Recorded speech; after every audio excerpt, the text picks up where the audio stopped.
Shalom, salam damai sejahtera bagi kita semua. Salam jumpa kembali dalam mimbar kecil GKI Guntur.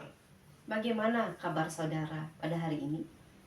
Dan bagaimana sepanjang minggu terakhir ini? Apa saja yang saudara sudah alami sepanjang minggu ini?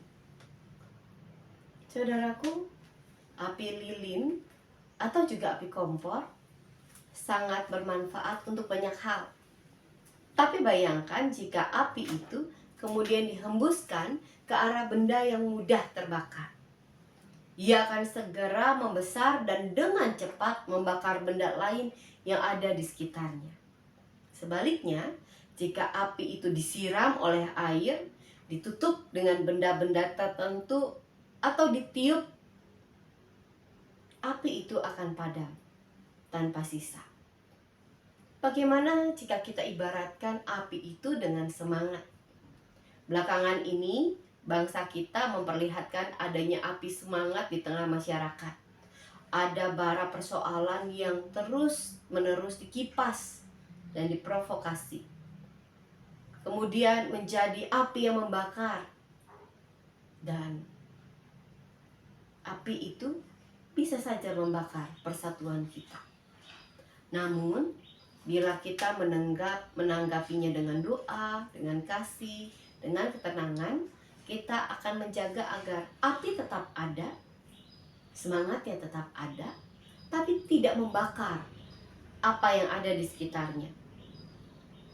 Api itu tidak perlu padam, sebaliknya ia perlu tetap menyala agar keinginan untuk memimpin negeri ini tetap ada, tetapi tidak menghanguskan.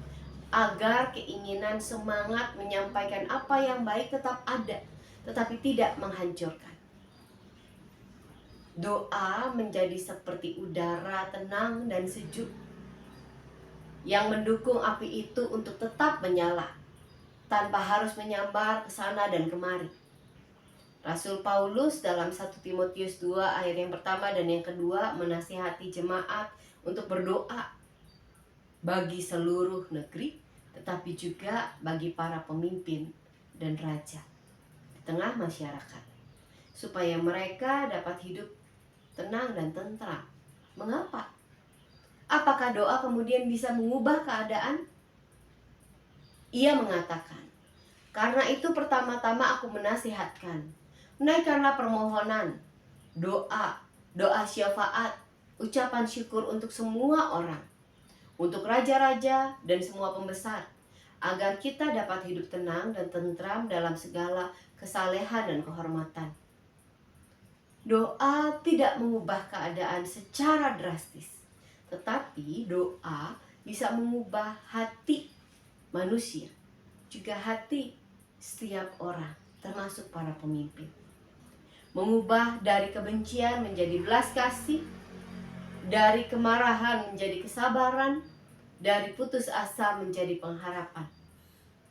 Sejatinya kita percaya bahwa di balik setiap pergolakan dan beragam aksi yang terjadi saat ini, ada beragam kepentingan yang juga bermain di dalamnya. Ada api kebaikan yang murni yang ditularkan, api perjuangan, keadilan, dan kesejahteraan. Tetapi tidak sedikit yang mencoba memprovokasi demi keuntungan sendiri, meniupkan isu lain. Firman Tuhan mengingatkan kita agar kita tidak hanyut dalam arus provokasi, melainkan tetap berpegang pada kasih Kristus. Lalu apa yang bisa kita lakukan? Bacaan kita hari ini mengajarkan kita pertama-tama, kita tetap sehati dalam doa. Jangan terpecah karena keadaan atau juga pandangan politik. Sebaliknya mari kita bersatu mendoakan bangsa ini terus-menerus tanpa henti, tanpa lelah.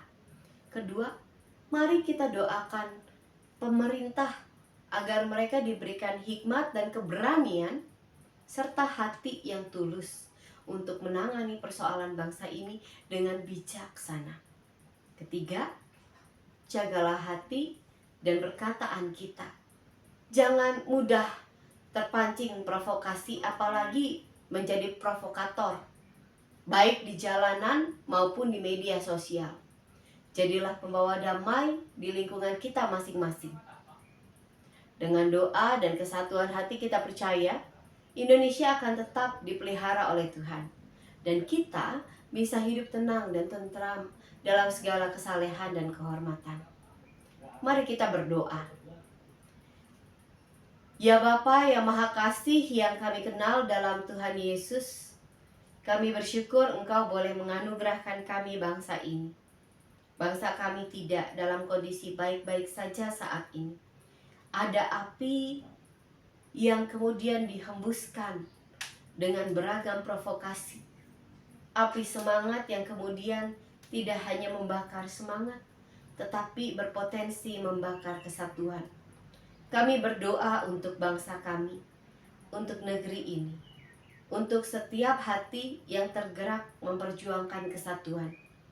Berikan hati yang murni ya Tuhan, dan jauhkan hati serta keinginan memprovokasi, menghancurkan bangsa ini. Berikan hikmat bagi para pemimpin negeri ini, sehingga mereka bisa memerintah dengan bijaksana dan mengatasi persoalan ini dengan sejahtera. Dalam nama Tuhan Yesus, kami berdoa. Amin.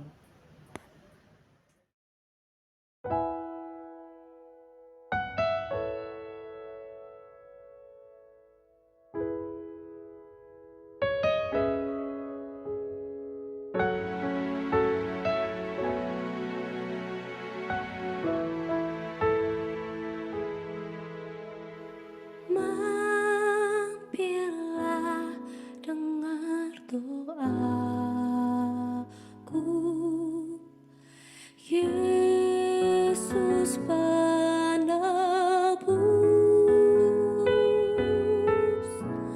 Orang lain kau hampiri,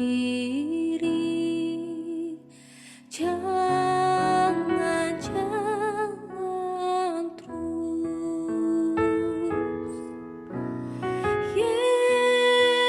Yesus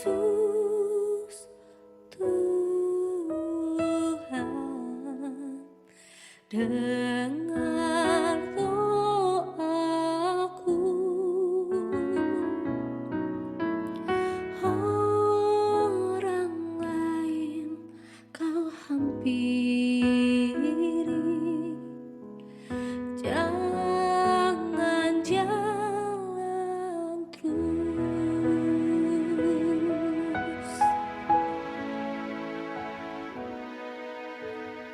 Di hadapan tahta rahmat, aku menyembah, tunduk dalam penyesalan.